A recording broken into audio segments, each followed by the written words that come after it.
What were Anne Boleyn's favorite colors? This was a question that I asked you guys yesterday, and you had some really, really good answers. As a matter of fact, I would say most of you were about halfway there, but there were still some answers that I was missing.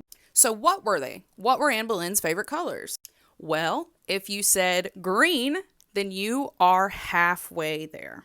That's right. One of Anne Boleyn's favorite colors, one of the colors she used most in her wardrobe throughout her households, was the color green.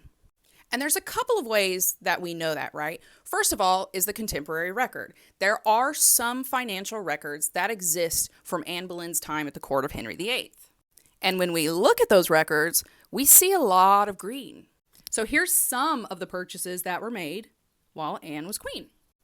There were payments for chair decorations in green silk, for a little bed of green satin.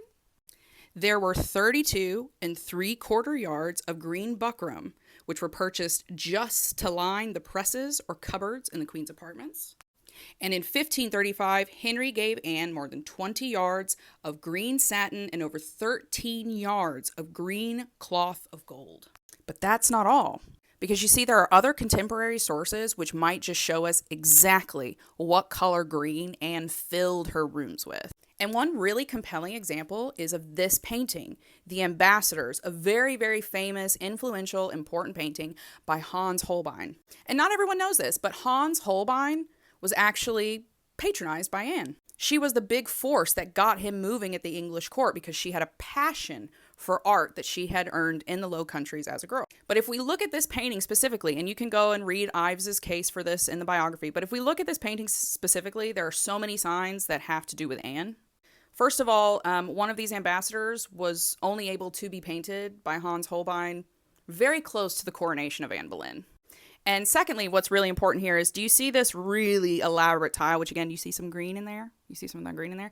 This really elaborate tile, beautiful, beautiful tile, which I believe is called like Venetian tile, something like that. Anyway, this is a spot in Westminster Abbey. As a matter of fact, it's the exact spot that Anne Boleyn received her crown and became Queen of England. And there are also lots of other little stuff like the broken lute and all of these things. There's all of this is tied to the Reformation. But knowing that this is tied to Anne, it's not a very big leap to then look at this beautiful, rich green damask behind the ambassadors and make the leap that this would have been very, very close, if not the same as the fabrics that you would have seen throughout Anne's private chambers. And I want you to really pay attention to this color here because it's going to be important in a minute. Some might be surprised by that. They would think her rooms were awash in green. I thought Tudor spaces were bland and dark and wood paneled. And that's not true, right? If we look at other contemporary evidence, look at this. So this would have been the floor in one of Henry's palaces, right? Bright green marble, really bright, vivid, golden ochre tiles. There would have been bright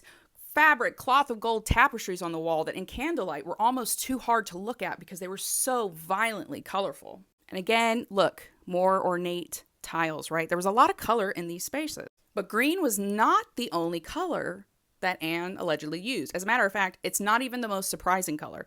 There's one color that Anne used a lot when she was decorating the tower, the queen's rooms in the tower before her coronation. And what color was that?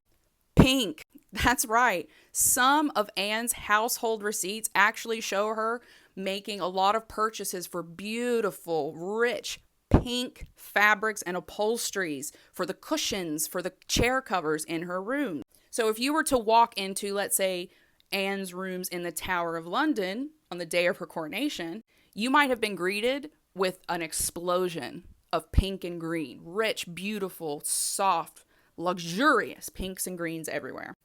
What does that sound like, neurodivergent girlies? Anyway, did you get it right? I know a lot of you guessed green, but did you guess pink? Let me know in the comments and follow for more.